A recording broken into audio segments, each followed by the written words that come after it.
What do you think about the Utes, Donnie, at 8.5?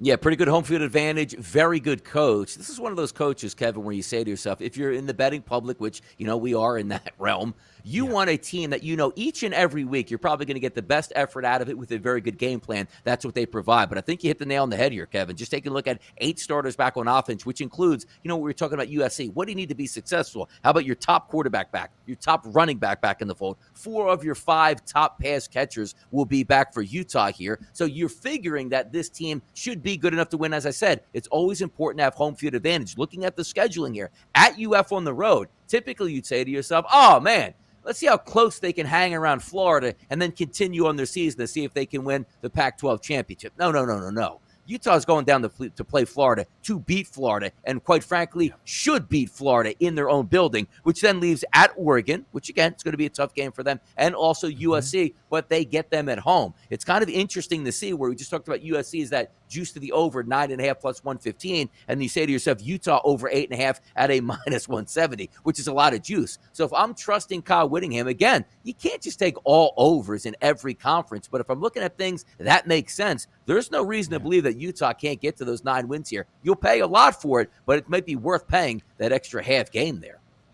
It's one of those things where can you try and maybe attack Utah in a different direction, right? I think all in all, if you like Utah over the 8.5, Donnie, aren't you just betting them maybe then on the money line week number 1 against Florida?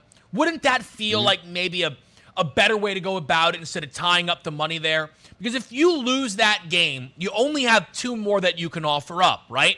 UCLA, by the way, is supposed to be a good team this year, so include them in the at UCLA, home versus USC, at Oregon, if there's a trip-up spot. I think if you're over on Utah, instead of paying minus 170, I think you transition towards a money line versus the Florida Gators. I think you can make hay a little bit more that way. But again, the love for Utah is real. The highest rated Pac-12 team in the AP top 25 at 7.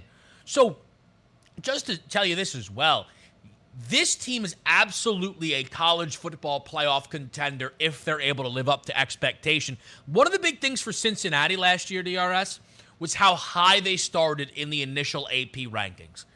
I know the AP is not the college football playoff, but it matters. Cincinnati was a part of the day 1 conversation. Utah is a part of the day 1 conversation.